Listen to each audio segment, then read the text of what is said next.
Bem, na nossa sequência, eu recebi mais um presente aqui, vocês gostam de me dar presente? Terceira caminhada em defesa da liberdade religiosa. Que título mais irônico, né? Aí diz, caminhando a gente se entende. O que eu entendo como liberdade religiosa?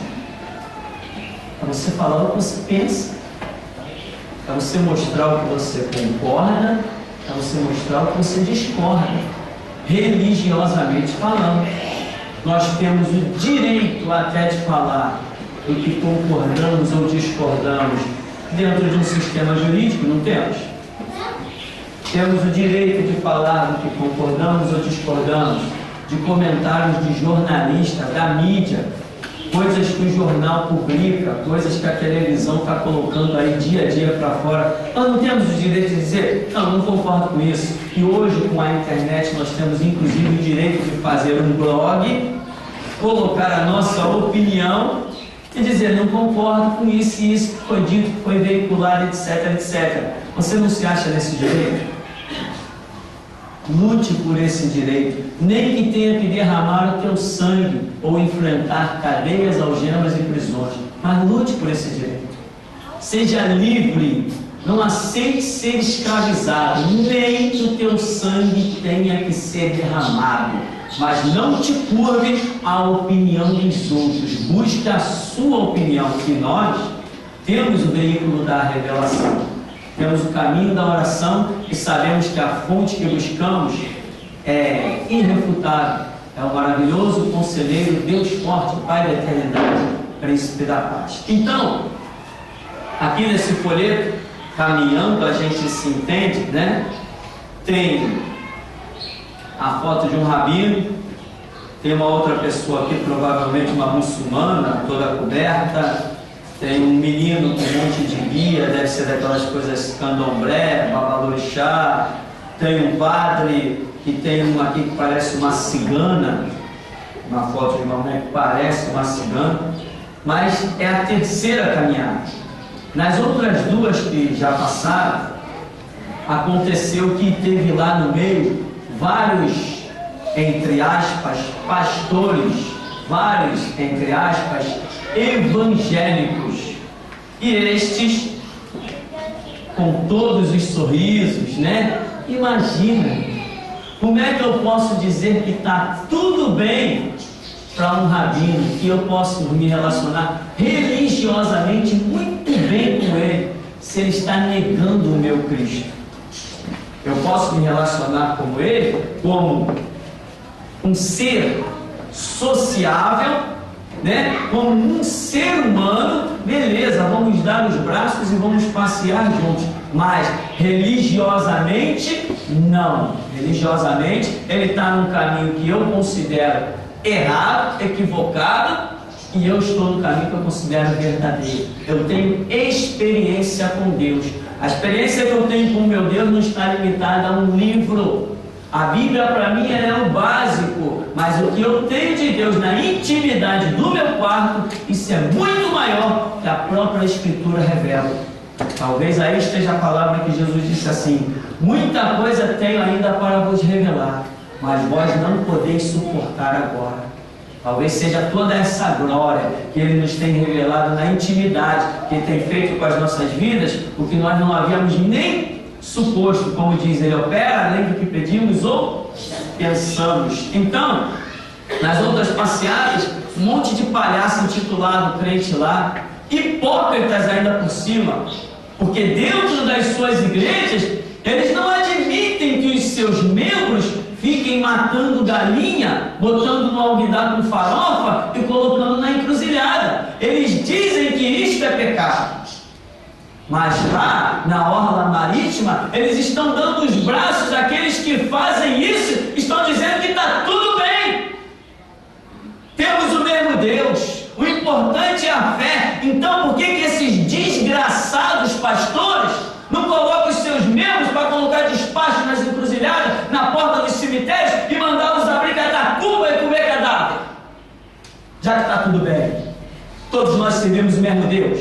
Então vamos passar a sacrificar os animais dentro da igreja, porque está tudo bem, temos um só Deus, uma só fé. Eu prefiro ver os meus filhos mortos do que cultuando nas encruzilhadas com galinha e farofa. Então, eu nunca participarei de uma caminhada dessa. A gente caminhando, a gente se entende, não se entende não. Não se entende não. A minha liberdade dada por Deus não é por Constituição.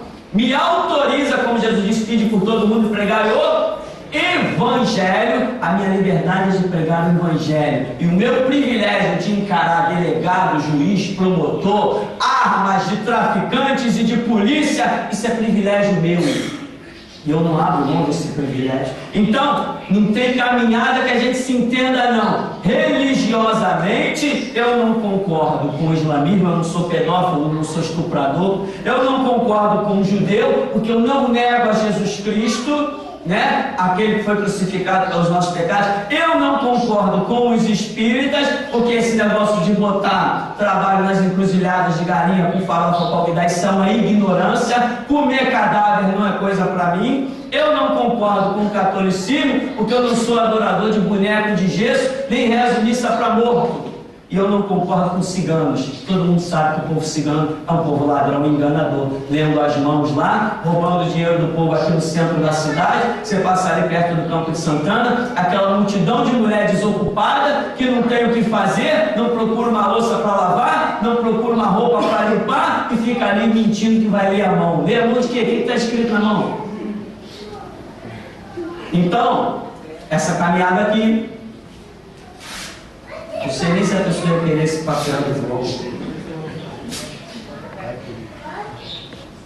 Eu não faço parte de caminhada com outras religiões. Estou sempre disposto a ajudar o meu semelhante, independente da religião dele. Mas religião para mim, só a minha, Cristo Jesus. Jesus, um profeta do Islã. Página 21, claro que eu não peguei todas as páginas, né, irmão? Senão tem que tomar um balde de calmante. É tanta besteira. Página 21 aqui, diz: cristianismo, a crença inicial num só Deus, veio a corromper-se, tendo-se aceite, então, a doutrina da Trindade, a qual deu origem a uma confusão que afastou cada vez mais o homem da serenidade intelectual. Estão dizendo que a fé, a crença do cristianismo em um só Deus se corrompeu, porque nós demos origem à doutrina da Trindade. O que nós chamamos de Trindade? É o conhecimento que temos que é o Pai, amém?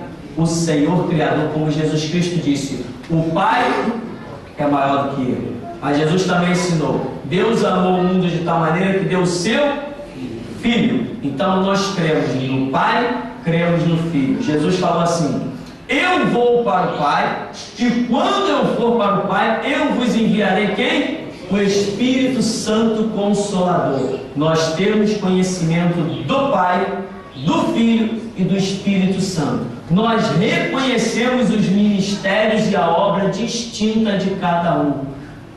Os projetos do Pai, a execução de Cristo e o bastão que Ele passa para reger a sua igreja ao Espírito Santo, que Jesus falou: o Espírito Santo, quando vier, vos ensinará todas as coisas, e Ele vos guiará em toda a verdade, fazendo que vocês tenham conhecimento do pecado, da justiça e do juízo. Do pecado, porque não creram em mim. Da justiça, porque eu vou para o Pai. E do juízo, porque já o príncipe deste mundo, que é Satanás, está julgado. Então, nós temos o conhecimento, a revelação do Pai, do Filho e do Espírito Santo. A isso nós chamamos Trindade. Se quisermos riscar essa palavra do dicionário, riscamos, não precisamos falar Trindade. Isso é uma abreviação, um conteúdo literário, mas o importante é que nós sabemos que é o Pai, o Filho e o Espírito Santo.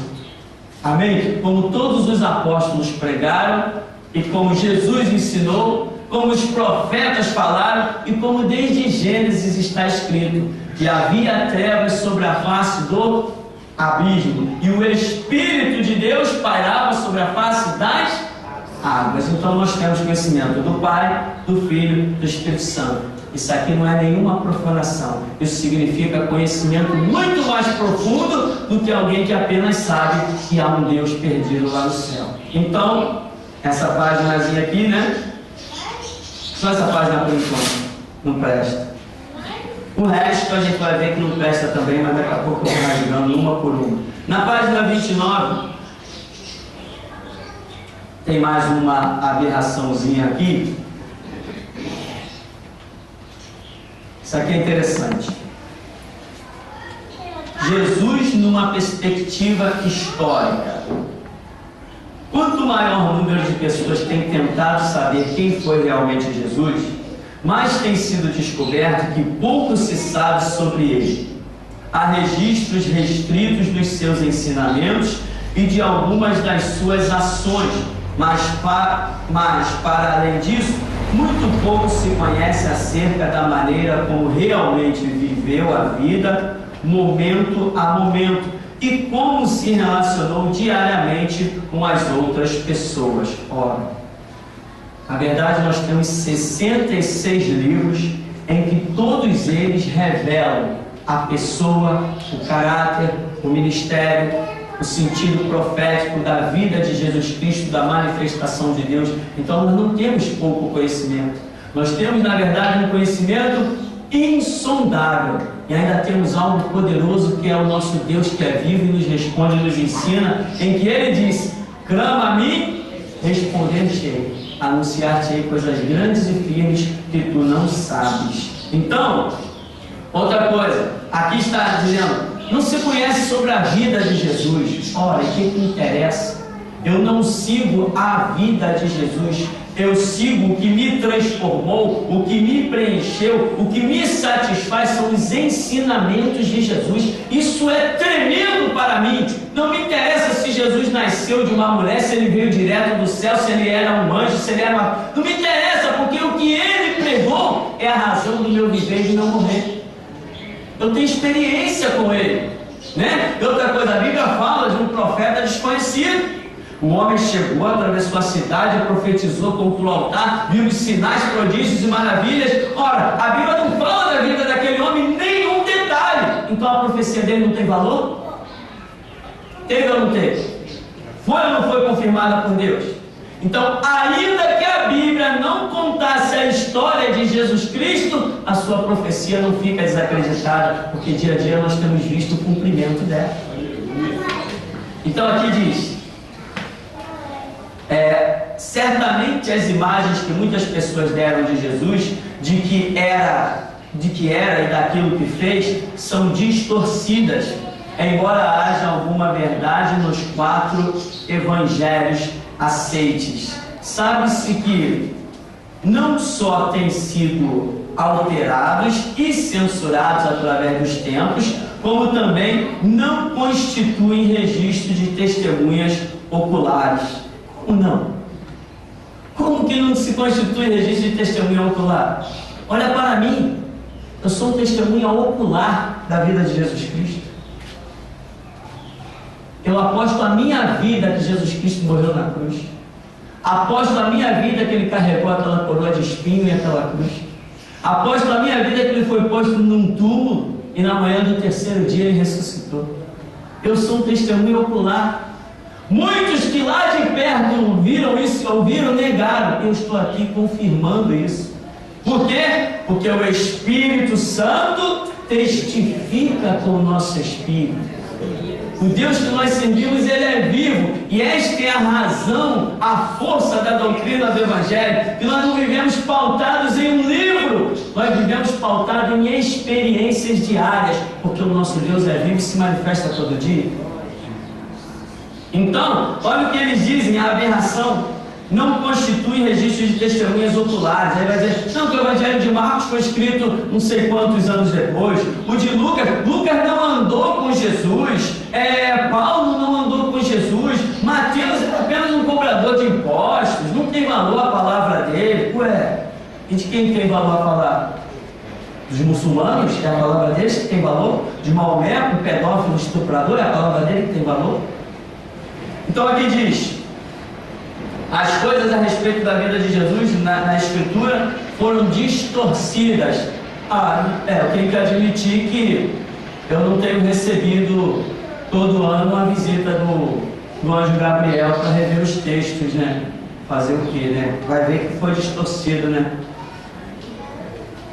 Graças a Deus eu não me chamo Maomé, Muhammad. Então aqui vai falando um monte de besteira, né? Aí fala Mateus, Marcos, Lucas e João, eles contestam os evangelhos, dizem que tem alguma verdade, mas não é tudo verdade. E nós? O que nós achamos de Mateus, Marcos, Lucas e João? Lembra de Ezequiel capítulo 1? Lembra as profecias das 4 faces dos seres viventes? Eles nunca conhecerão isso, porque essa revelação não é dada a esses arrogantes, esses soberbos. A Bíblia diz: Pai, graças te dou porque ocultaste essas coisas aos sábios e entendidos e as revelaste aos pequeninos. Os evangelhos já eram um projeto de Deus revelado desde Ezequiel. Os 4 seres viventes, Mateus, Marcos, Lucas e João, nós sabemos disso, eles vão morrer sem saber. Aí nós diz aqui, aí tem um detalhe que eles falam assim, nós descobrimos, foram eles, tá? Nós descobrimos que Jesus não era o Filho de Deus. Não, eles são demais. Eles devem possuir instrumentos poderosos de pesquisa, devem ser a ciência do primeiríssimo mundo. Eles descobriram que provavelmente eles fizeram um DNA e viram que o DNA de Deus não batia com o DNA de Jesus. Deve ser isso. Nós descobrimos que Jesus não era o Filho de Deus no sentido literal da palavra, mas tal como Abraão, Moisés e antes dele, e Maomé. Imagina, comparar Jesus a Maomé é o cúmulo. Era um mensageiro que, como todos os seres humanos, necessitava de alimentos e ia ao mercado. Claro, pois essa é a glória da revelação que nós temos, em que Jesus não apenas se manifestou como o Filho de Deus, mas a Bíblia diz: o Verbo se fez carne e habitou entre nós. E quando ele encara o diabo como homem carnal, necessitando de respirar, necessitando das coisas da terra, ele faz uso da palavra, dizendo que o diabo está escrito, e ele põe o diabo para correr, porque ele vive o que está escrito, a exemplo do que nós fazemos hoje. Botamos o diabo para correr, porque aprendemos com o nosso Cristo, homem andando na terra, que fazendo uso da palavra, somos mais que vencedores. Então essa é a glória da revelação. Nós não estamos aqui buscando a divindade de Cristo sobre a terra. Nós temos vivido, temos visto e crido que o seu ensinamento é poderoso para botar o diabo para correr, para curar as nossas enfermidades, para nos abrir as portas dos caminhos e, sobretudo, nos dar unção, graça, autoridade, poder para desfazer as obras do diabo, como o islamismo, por exemplo. Aí eles dizem de novo: nós descobrimos que Jesus travou inevitavelmente batalhas contra outras pessoas cujos interesses estavam em conflito com o que ele ensinava, pessoas que não aceitavam a orientação que ele recebia. Mas a Bíblia não diz que o Filho de Deus se manifestou para desfazer as obras do diabo? Ele não disse: eu edifico a minha igreja contra as portas do inferno? Como é que Jesus ia chegar, ia se relacionar com os romanos que estão lá oprimindo Israel? Como é que Jesus vai se render a ditadores? Herodes queria matar Jesus, mas Jesus nunca fez nada contra Herodes, porque a doutrina de Jesus de libertação já era contra os conceitos de escravização que as nações tinham. Então, é lógico, nós hoje não estamos em guerra. Por acaso sou eu o pregador da paz? Por acaso quem prega a paz diz: raça de víboras, quem vos ensinou a fugir da ira vindoura? Não, quem prega a paz não usa esses termos, não é? Então, Jesus falou só de paz e reino de Deus? Não, Jesus falou de juízo, Jesus falou de inferno. Então, esse é o nosso Cristo, que disse: bem-aventurado que tem fome e sede de justiça, porque serão fartos. Quem prega a justiça significa que está vivendo num mundo de injustiça. Para que eu vou pregar a justiça num mundo que só tem justiça? Ele disse: o mundo jaz no maligno. Então veja bem que os muçulmanos dizem assim: olha, nós descobrimos que Jesus não era filho de Deus, nós descobrimos que ele travou luta contra outras pessoas. Aí diz: e finalmente nós descobrimos que não foi Jesus quem foi crucificado, mas alguém que se parecia com ele. Sorria. Finalmente eu consegui arrancar um sorriso de vocês, né? Tudo, você viu que nós descobrimos. Eles só não descobriram que eles vão queimar eternamente no inferno. Só isso que eles não descobriram. Mas o resto eles descobriram tudo. Inclusive descobriram isso, olha. Descobrimos, eles, os muçulmanos, né, o islamismo, que não foi Jesus quem foi crucificado, mas alguém que se parecia com ele. Caramba, aí eu não tenho mais o que dizer. Aí eles contam aqui as maneiras como as pessoas da época, não sei como que eles conseguiram esse retrato falado, como as pessoas descreviam Jesus, como um soldado romano descreveu Jesus. Imagina se tinha algum soldado romano preocupado em descrever Jesus. O homem já tinha feito mais de 3.000 crucificações, Jesus era apenas mais um, e ele vai: não, eu vou descrever, me dá um papel e caneta aí. Ele tem 2 olhos, ele tem uma boca, ele tem um nariz, ele tem 2 ouvidos, ele tem cabelo. Islamismo é digno de piada, ironia, zombaria.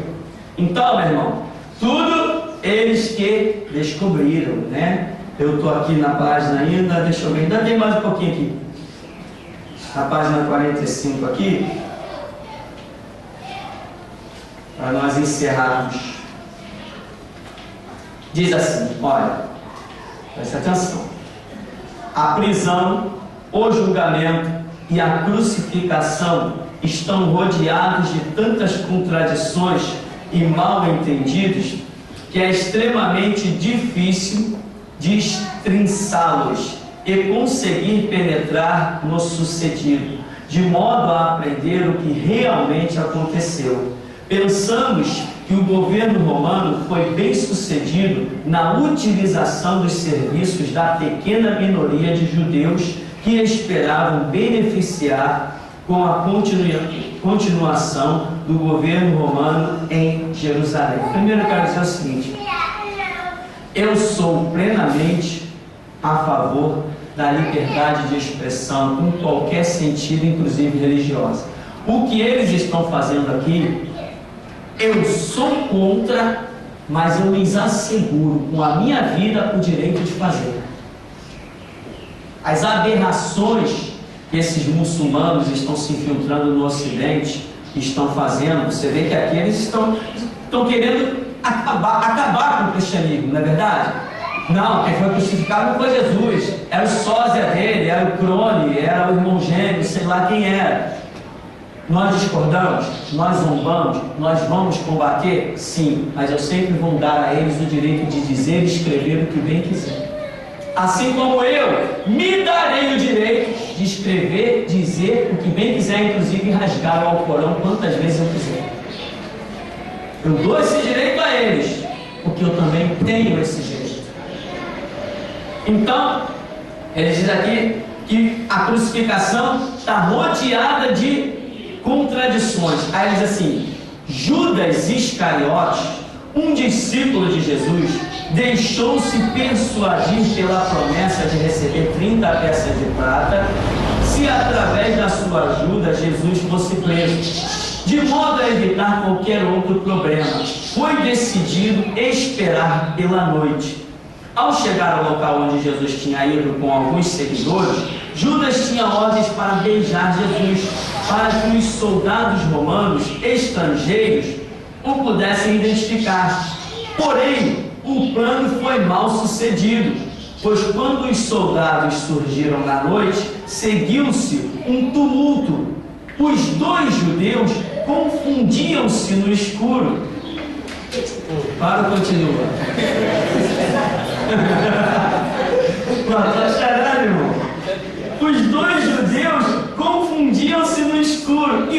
soldados, misericórdia, erradamente prenderam Judas em vez de Jesus. Isso é islamismo, irmão. Fazer o quê? Deste modo, foi possível a sua fuga.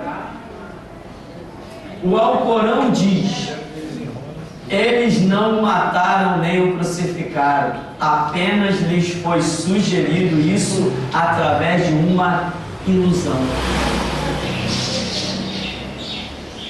Deixa eu explicar melhor a história. Deixa eu explicar essa ilusão aí. O que aconteceu? Judas era de noite, teve que chegar muito perto. Quando Judas vem beijinho Jesus, aí eles têm o tumulto e os soldados, ao invés de pegar Jesus, pega Judas. É demais, mas o que acontece? Aí eles dizem: o Alcorão diz, isso foi sugerido através de uma ilusão. Antes, nesse lixo deles, nesse livro aqui, Jesus, um profeta do Islã, antes eles contam histórias da infância de Jesus. Por exemplo, eles contam que Jesus tinha a mania de, no colégio, dizer para os alunos o que o pai estava fazendo em casa. Então, por exemplo, ele chegava para um aluno e dizia assim: olha, teus pais estão fazendo a seguinte comida. Aí quando o aluno chegava em casa, dizia: pai, vocês estão fazendo a seguinte comida. Jesus me contou. E Jesus ia lá para confirmar a história.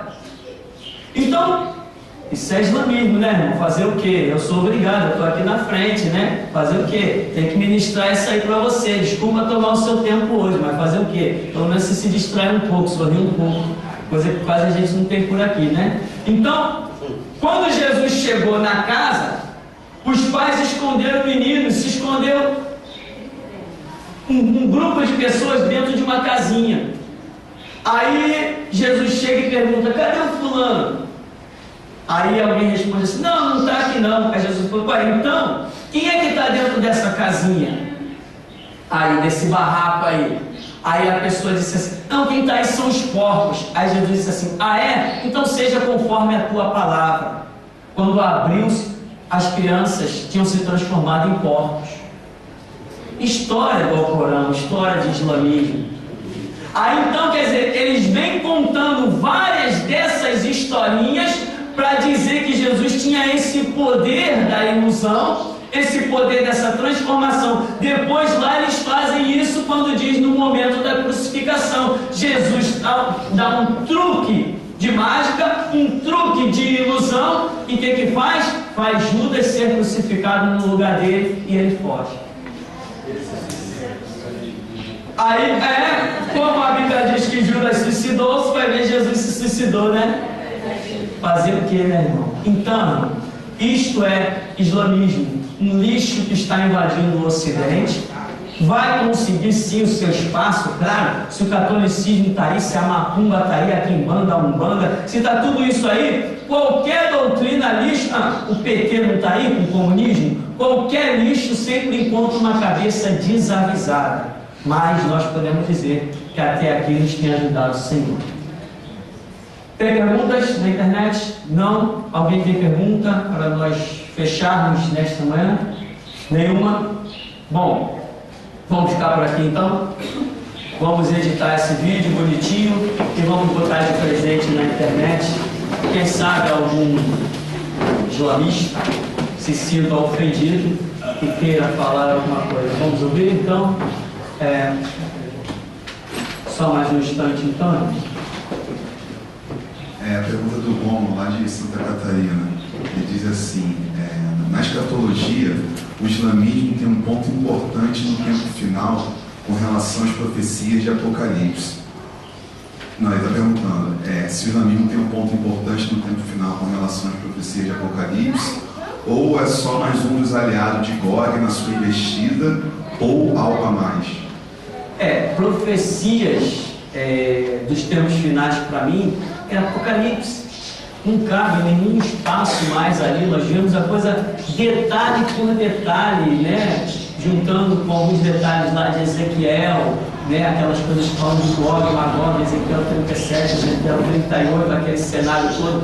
Então, essa parte de final dos tempos, nós vemos isso completamente, detalhadamente explicado na própria Bíblia. Então, o islamismo, para mim, ele compõe um grupo, sim, que estará no final marchando contra Israel para arriscar Israel do mapa.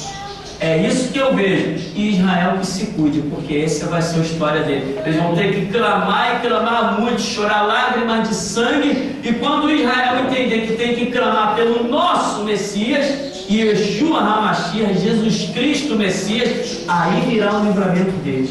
Antes disso, o que eles vão ver são horrores típicos desses muçulmanos, que matam crianças a fio de espada, que são pedófilos e estupradores. Isso tudo Israel verá dentro de Jerusalém. E somente quando eles clamarem por Jesus Cristo, por da igreja, é que a sua libertação acontecerá. Jesus pisará neste século sobre o Monte das Oliveiras para dar livramento à nação de Israel. Antes, porém disso, a igreja já terá sido arrebatada. Amém? Vamos ficar para aqui para o nome de Jesus? Deus vive todo-poderoso, nós te glorificamos, nós te bendizemos, ó Deus. Nós te damos graça porque o nosso entendimento não é mais escravo. Nós te damos graças porque a unção que está sobre nós despedaça todo jugo. Ó Deus, julgos que nos impediam de compreender, julgos que nos impediam de falar e libertar outras vidas. A tua unção é poderosa, não que sejamos capazes, mas o Senhor é quem nos capacita. Nós te pedimos, pois, dia a dia, a porção dobrada, para que o teu nome seja glorificado, ó Deus, e se preciso for dar continuidade à mensagem do Evangelho, regando-a com o nosso próprio sangue, aceita-nos, Deus, eis-nos aqui, mas, ó Deus, transtorna a terra através de nós, para que todos saibam que verdadeiramente ainda há um povo que cultua um Deus verdadeiro. E assim nós te damos graças nesta manhã, em nome de Jesus. Amém.